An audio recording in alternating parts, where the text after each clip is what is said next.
Muito bem, pessoal, vamos começando mais um vídeo e nesse vídeo vamos falar sobre stablecoins. O recente crash da Terra Luna levantou dúvidas sobre o funcionamento das stablecoins. Tenho recebido muitas questões sobre qual é a segurança das stablecoins, como elas funcionam, existe uma mais confiável? Então vamos falar sobre isso. Claro que é uma análise perfunctória de cognição primária, mas a partir daí você vai poder traçar os seus planos de estudo e entender o funcionamento delas. Aqui só vou puxar o fio da meada para que você siga aprendendo. Meu nome é Kagaré e se você gostar desse tipo de conteúdo, faça como meus queridos 23 mil inscritos e considere se inscrever nesse canal, apertando o botãozinho que se encontra aqui embaixo e também deixando seu like. E há um botão de valeu caso você queira apoiar o desenvolvimento do canal. Vamos ao vídeo! Então vamos lá, sem enrolação, hoje o mercado cripto tem 1,3 trilhões de dólares. Em stablecoins, há 162 bilhões de dólares, ou seja, um pouco mais do que 10% de tudo que existe nas criptomoedas estão em stablecoins. Portanto, é uma classe de ativos que precisa ser entendida e respeitada, pois um crash no mercado de stablecoins significa um crash para todo o mercado cripto. Então vamos entender como tudo isso funciona. Em primeiro lugar, stablecoins são diferentes umas das outras, então vamos começar pelas centralizadas. E aqui é o primeiro exemplo. Como funciona uma stablecoin centralizada? Você pega o seu dólar real, balança ele para cima e vai lá na empresa Tether e diz: tenho $1 real, gostaria de ter $1 criptografado para comprar alguma outra coisa dentro da blockchain. Aí a empresa Tether diz a você: passa para cá esse dólar e nós vamos te enviar $1 criptografado chamado USDT. Então você manda $1 a essa empresa e essa empresa te dá $1 digital para você comprar as coisas na blockchain. Então esse dólar real fica guardado em posse dessa empresa e dando lastro ao dólar que foi emitido. Olha só, a primeira conclusão que a gente pode tirar de tudo. Os dólares que foram emitidos, criptografados, têm lastro. Portanto, é uma stablecoin colateralizada para cada dólar emitido. Significa que há dentro dos cofres dessa empresa $1 real dando esse lastro. Mas como sabemos que existe realmente esse dólar? É porque empresas auditam esses cofres e dizem: é verdade esse bilhete. E esse é um outro problema. Agora é um problema. Porque aqui já é uma empresa do mundo real. Precisamos confiar nela para que ela faça tudo certinho, para que o processo desse dinheiro funcione e a gente consiga gastar no mercado do cripto. E outra coisa, essa outra empresa que faz a análise, também precisamos confiar nela. Então precisamos confiar e não verificar. Não tem como verificar, uma vez que os dados não são on-chain. Recapitulando, stablecoins centralizadas são colateralizadas, portanto feitas por empresas do mundo real, e há uma colateralização. Há realmente um lastro para cada dólar emitido. Eu coloquei o exemplo da Tether, mas poderia ter sido outra empresa, como o USDC, que é o stablecoin da Circle, junto com a Coinbase, o BUSD, que é o dólar da Binance. Essas são stablecoins centralizadas. Então você vai olhando uma a uma e identificando como elas funcionam. Por exemplo, o Tether, aí você vê a transparência. Eles dizem que tem 100% das reservas. Então, para cada dólar USDT emitido, existe $1 guardado em seus cofres. Mas vamos analisar um pouquinho mais de perto e veja, desses 100%, apenas 83% das reservas são em dinheiro e equivalentes em dinheiro. Como assim? Se eu estou investindo em uma stablecoin, o mínimo que eu quero é o dinheiro disponível para resgate. Aqui, muita gente não vai conseguir resgatar em uma possível bank run, uma corrida bancária e retirada de fundos. E isso é uma das maiores críticas ao USDT, pois essas reservas não são muito claras.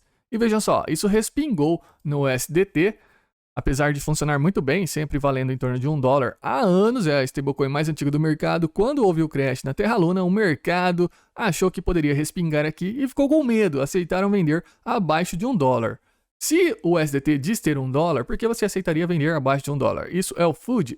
É o medo que essas reservas não sejam suficientes para que todo mundo possa retirar os seus dinheirinhos. Então, temos aí uma crítica ao USDT. Quem se deu bem nesse mercado durante toda essa briga foi o USDC. Quando houve o crash na Terra Luna, o market cap de USDC começou a aumentar, as pessoas migraram de outras moedas para cá. Vamos ver a Binance. Funciona muito bem, em torno de $1.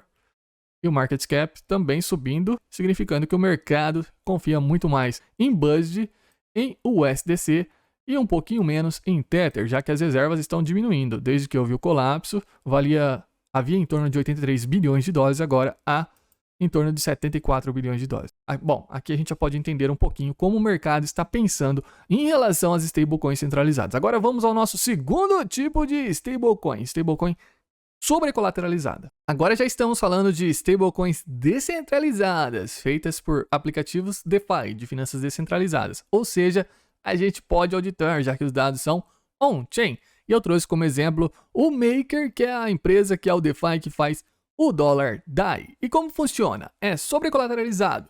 E você pode criar o seu dólar DAI a partir de outras criptomoedas. Você pode trazer Bitcoin, Ethereum, USDC, outros dólares e depositar nos cofres da Maker, e a Maker vai liberar para você $1 DAI. Mas vejam só, você vai depositar $2 em Bitcoin e vai receber apenas $1 em dólar DAI. Ué, mas não faz sentido, eu estou dando uma garantia e estou recebendo menos. É exatamente isso, por isso chama-se sobrecolateralizado. Você tem que dar muito mais garantia do que o dólar que você está retirando. Mas por que eu faria isso? Se você acredita que o Bitcoin ele vai crescer de valor ao longo do tempo e você não quer se desfazer dele, você pode utilizar ele em plataformas DeFi como garantia de dívidas. Então eu deixo meu Bitcoin lá paradinho, ele vai se valorizar ao longo do tempo, mas eu posso pegar um empréstimo em dólares e comprar um carro, comprar uma casa, fazer o que eu quiser, mesmo sem vender os meus Bitcoins. Por o Bitcoin ser uma criptomoeda e criptomoedas oscilam de preço, eu não posso retirar da plataforma o mesmo valor que eu depositei. Veja só, se eu depositei $2 em Bitcoin, eu retiro apenas $1 em dólar DAI. Por quê? Se você depositasse $2 e retirasse $2, o Bitcoin caindo de valor no mercado, o dólar DAI não teria mais o valor de $1, já que a garantia dele ficaria muito mais baixa. Portanto, você tem que sobrecolateralizar, colocar uma garantia mais alta do que aquele dólar que você está retirando. Então você pega o seu Bitcoin, deposita no Maker, que fica dentro dos cofres, onde você pode auditar, olhar e ver se realmente tem o dinheirinho lá dentro, e recebe o dólar DAI para gastar na blockchain. A stablecoin DAI tem se comportado muito bem ao longo do tempo. Veja que aqui a linha de $1, ela sempre fica oscilando em torno de $1. Aqui, durante o crash de UST, ela caiu um pouquinho, 99 centavos, não caiu muito. Então, tem se comportado muito bem ao longo do tempo. E aqui a gente pode ver como ela funciona. Vamos verificar os dados on-chain. DAI Status. Você pode entrar nesse site e ver que a colateralização hoje é de 167%. Ou seja, para cada $100 DAI emitidos no mercado, existem $167 em outras criptomoedas nos cofres do DAI. E é composto por Ethereum, Bitcoin, dólar USDC. Esses dinheirinhos ficam guardados lá dentro, dando lastro, dando colateral à stablecoin DAI. Acho sensacional essa ideia. E vamos a mais uma stablecoin sobrecolateralizada. $min feito pela Abracadabra Money. Então você entra nesse site, deposita seu colateral, pode ser até Shiba. Depositei Shiba e retiro dólares. O que eu achei interessante, você vai em Tools, Analytics. Se você clicar aqui, não abre, diz que está em Work in Progress. Mas você tem um jeitinho, clicando com o direito, clique em abrir nova guia e vai abrir essa tela. Eu achei essa tela sensacional. Eu não confio 100% na Abracadabra Money, porque, apesar de ser dados on-chain, só divulgam até março. Então, por que será que eles não estão divulgando? Porque aqui, ó, vejam só, o SDT era 40% de todos os dólares min emitidos. E agora com esse recente crash do UST, como estão as reservas? Eles não estão mostrando, não atualizaram o site. Mas eu gostaria que todas as stablecoins tivessem esse layout, ficaria muito mais fácil para a gente analisar. Caso você queira analisar e ver qual é realmente a saúde da Abracadabra Money dos dólares min, você tem que ir somando tudo que está depositado aqui e ver quais foram os dólares emitidos. Mas é um trabalho manual e eu não farei isso. Agora vamos ao nosso outro tipo de stablecoin parcialmente algorítmicas. Esse mecanismo parcialmente algorítmico é um pouquinho mais difícil de ser entendido, mas ele dá muito mais eficiência de capital do que aquele onde você precisa ter uma sobrecolateralização. Aqui você não precisa ter um monte de criptomoedas para gerar novas criptomoedas. Só que olha só como ele funciona. Você pega o seu dólar, deposita nessa plataforma, e aí uma parte desse dinheiro fica dentro dos cofres, e outra parte é um algoritmo que vai trabalhar. São arbitradores do mercado achando oportunidades, vão ficar arbitrando a moeda, tentando manter o PEG de 1 para 1 com o dólar. Na hora que você entra, é normal, você depositou o seu dólar e recebeu $1 da plataforma. Agora, na hora que você vai tirar, que você vai perceber como funciona uma stablecoin parcialmente algorítmica. Esse dólar é o que você recebeu da plataforma e você quer devolver à plataforma e pegar seus dólares originais. Mas como ela é parcialmente algorítmica, o que tem no cofre não é 100% de reservas, ou seja, uma parte eles vão te devolver em dólares e outra parte você vai receber balinhas, tokens da plataforma. Eu coloquei aqui balinha porque quando a gente vai no mercado, em algum lugar, quem nunca recebeu balinhas de troco? É exatamente isso que uma stablecoin parcialmente algorítmica faz. Ela te devolve uma parte em dinheiro e outra parte em balinhas, em tokens da própria plataforma. Por que essas balinhas têm valor? Porque os arbitradores do mercado ficam fazendo trades e eles acham oportunidades. Olha, agora essa balinha está valendo um pouco menos, essa balinha está valendo um pouco mais. E eles arbitram dentro do protocolo, tendo vantagem, fazendo lucro, e por isso o PEG de 1 para 1 com o dólar sempre é mantido. Mas imagina só, todo mundo está devolvendo com medo de algum evento no mercado ou com medo desse próprio mecanismo, então começa a receber um monte de balinhas. Uma parte você está protegido, mas não tudo. Essa balinha vale 20 centavos, as pessoas estão negociando balinhas por 20 centavos, mas conforme vai aumentando a quantidade de balinhas no mercado, pode ser que o mercado tenha medo e não queira mais comprar balinhas. Então a balinha vai começar a desvalorizar, 10 centavos, 5 centavos, 1 centavo. O que dá valor a essa balinha? Simplesmente as arbitragens e os incentivos do protocolo. Se ninguém mais quiser as balinhas, elas não valerão nada e somente essa parte terá valor. Então, apesar de ter uma boa eficiência de capital, você não precisar colateralizar, deixar dinheiro parado, quando você está utilizando stablecoins parcialmente algorítmicas, você não está 100% protegido. Há uma parte que é o algoritmo que controla, ou seja, os tokens da plataforma. Como exemplo, temos o dólar Frax, e tem se mantido muito bem, hein? Ao redor de $1. Sofreu um pouco quando houve o crash na UST, chegou a valer 97 centavos, mas já recuperou. Agora sobre o market cap, aí sim sofreu um pouco mais. Tinha em torno de 2 bilhões e meio de dólares, agora tem 1 bilhão e 400 milhões. As pessoas fugiram um pouco dessa stablecoin parcialmente algorítmica. E como funciona o dólar Frax? Colateralização de 89%. Então, de cada 100 dólares depositados na plataforma, 89 existem reservas. Os outros 11% são as balinhas do protocolo, são os tokens da plataforma para manter o PEG, para que os arbitradores fiquem fazendo trades e ganhando incentivos para manter sempre o 1 para 1 com o dólar. Agora vamos falar de outra stablecoin parcialmente algorítmica que acabou de colapsar. Colapsou nos últimos dias, começou a partir do dia 15, hoje é dia 19. E vejam só, era para valer $1, chegou a valer 56 centavos e agora, depois de alguns dias, está valendo 60 centavos de dólar. Stablecoin DAI, da plataforma Deus Finance, parcialmente algorítmica. Como ela funciona? Para cunhar um DAI, você precisa ter $1 como garantia. Mas na hora que você for resgatar o seu DAI, devolver o DAI à plataforma e pegar os seus dólares, você recebe 80% em dólar e 20% em Deus, em balinhas do protocolo. E o problema é que quando há um medo, olha o que acontece, o algoritmo não funciona, as pessoas fazem um saque em massa e as garantias caíram para apenas 43%. Não há capital suficiente por trás da stablecoin. E a Deus Finance reagiu e interrompeu o processo de resgate para tentar estabilizar a moeda. Agora vamos ao nosso último exemplo de stablecoins, aquelas totalmente algorítmicas. Esse é um exemplo de stablecoin algorítmica. Claro que o desenho não representa a complexidade de todo o mecanismo, mas já dá para a gente começar a entender como funciona. Primeiro você tem que ter o seu dólar e comprar a balinha do protocolo, o token do protocolo. Comprou o token, vai passar por um mecanismo chamado Seigniorage, que é queimar a sua bala, queimar o seu token e vai ser emitido, mintado o seu dólar. E onde estão as reservas? Não há reservas, não há lastro. São os arbitradores do mercado que, achando oportunidades dentro do preço da balinha e do preço do dólar, vão ficar negociando e ganhando incentivos e fazendo lucro por isso. O mecanismo só se mantém de pé enquanto os arbitradores estão fazendo essa atividade. Por exemplo, se o valor da balinha no mercado está valendo 99 centavos, esse mecanismo de Seigniorage, o algoritmo que funciona dentro dessa plataforma, autoriza a troca de uma balinha por $1 na razão de 1 para 1.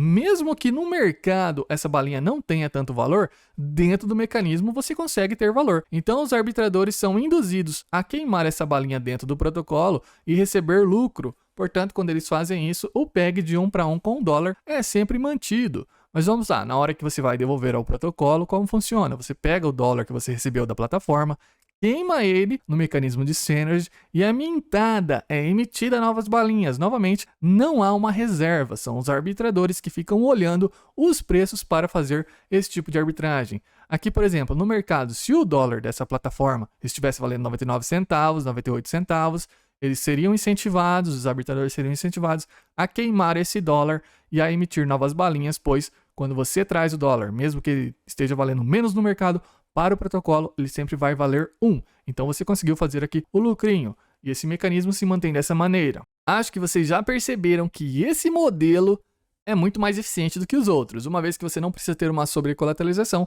tem muito mais eficiência de capital.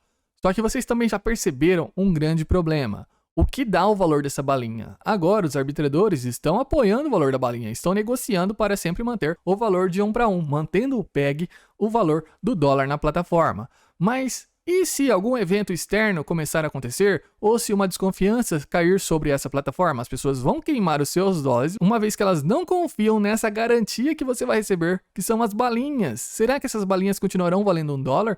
Então você vai queimar o seu dólar e receber a balinha valendo 1. Só que todo mundo está fazendo isso, está mintando, está aumentando cada vez mais as balinhas no mercado, e a balinha começa a valer menos do que 1. E se todo mundo está em pânico, os arbitradores não se sentem confortáveis em recomprar balinhas para manter o algoritmo funcionando em 1 para 1. Portanto, o fim dessas stablecoins algorítmicas parecem ser previsíveis, ou seja, a espiral da morte pode chegar. E essa espiral da morte significa: devolvo o dinheiro, ele é queimado, é emitida novas balinhas, e aí essas balinhas não vão valer mais o que valiam, e o medo vai se instalando e vamos queimando todo o dinheiro e o ciclo vai repetindo até que ela chega a 0. É exatamente isso que aconteceu com a stablecoin UST da Terra. Vejam só, o algoritmo funcionava, os arbitradores estavam sempre recomprando para manter o valor o PEG de $1, mas quando veio a pancada, o mercado sentiu medo e todo mundo quis sair ao mesmo tempo. E vejam só, ela está valendo hoje 9 centavos. O dólar, que era para valer $1, está valendo apenas 9 centavos, pois o valor da balinha não é mais 1. Ninguém confia mais no token da plataforma, ninguém quer mais receber balinhas. Vamos ao exemplo da Terra Luna. Temos que comprar $1 em Terra Luna, queimar no protocolo e receber $1 em UST, através do mint, através da criação. O oposto também é verdadeiro. Vamos queimar o dólar e vamos mintar lunas na hora de devolver. Os arbitradores fazem isso. Como o mercado ficou em pânico, ficou com medo, todo o colapso aconteceu e ela foi a 0, espiral da morte. Por que o mercado acreditava tanto em Terra Luna? Pois apesar desse mecanismo apresentar essas falhas, e todo mundo sabia disso, inclusive a Luna Foundation, que governa a Terra Luna, eles queriam fazer algo diferente, trazendo bitcoins para serem reserva. Então, quando você quisesse queimar os seus dólares com medo desse algoritmo, não seriam mintadas novas lunas, mas seriam trocados esses dólares por bitcoin, e bitcoin tem valor. O problema é que isso nem chegou a ser colocado em prática. Havia em torno de 18 bilhões de dólares USTs emitidos, mas apenas 3 bilhões e meio de bitcoins foram comprados por essa empresa. Ou seja, o plano era bom, infelizmente não funcionou. A cirurgia foi um sucesso, mas o paciente morreu. É mais ou menos isso que aconteceu aqui com a Terra Luna. Vamos lá, vamos a outra stablecoin algorítmica. Neutrino, dólar USDN, da rede Waves. Veja que já houve um problema lá no mês de abril, eu falei sobre isso no canal, chegou a valer 69 centavos, voltou a subir, agora caiu novamente para 75 centavos, voltou a subir, mas não está valendo dólar, está valendo 96 centavos. E como funciona? Na prática, praticamente a mesma coisa que era feito lá na Terra Luna. Você entra com suas balinhas, com seus tokens Waves, e você recebe dólares USDN. E o mercado acredita que o USDN vale $1, pois essas balinhas estão valendo $1. E o contrário também, você devolve os seus dólares, o USDNs, e recebe as suas balinhas. O problema é quando desconfiarem do valor da balinha, do valor do token. Me desculpem por estar fazendo essa brincadeira com balinhas, mas fica muito mais fácil da gente entender qual é o valor desse token. Então vamos lá, vamos continuar. Outra stablecoin que acaba de ser lançada é a USDD, também uma stablecoin algorítmica, e ela promete retornos de 30% ao ano, ou seja, para manter as pessoas utilizando essa stablecoin, eles dão incentivos de até 30% ao ano se você utilizar esses aplicativos aqui. Por fim, temos a stablecoin da NIR, que acaba de ser lançada, chamada USN. Quando foi lançada, compararam ao UST 2.0, pois eles disseram que haveriam incentivos em torno de 20% para a utilização dela, só que ela é 100% lastreada. em NIR e também UST. Então, há uma dupla colateralização. E com esses problemas, eles disseram que, na pior das hipóteses, o Decentral Bank, que é a empresa que emite esses dólares USN, seria capaz de recomprar todo o valor de USN já emitido, ou seja, ela é colateralizada. Considerações finais a respeito das stablecoins. Stablecoins algorítmicas ainda não conseguiram superar o teste de tempo. Elas morrem. Vimos aí a maior stablecoin algorítmica de todas, a UST, com mais de 18 bilhões de dólares, falecer em poucos dias. O mercado acreditava muito na UST e na Terra Luna, tanto que chegou a ser a segunda maior blockchain de todas, com mais de 30 bilhões de dólares em seus aplicativos DeFi. Stablecoins parcialmente algorítmicas, apesar de terem um pequeno risco, estão sendo penalizadas pelo mercado. Vimos aí o exemplo da DAI.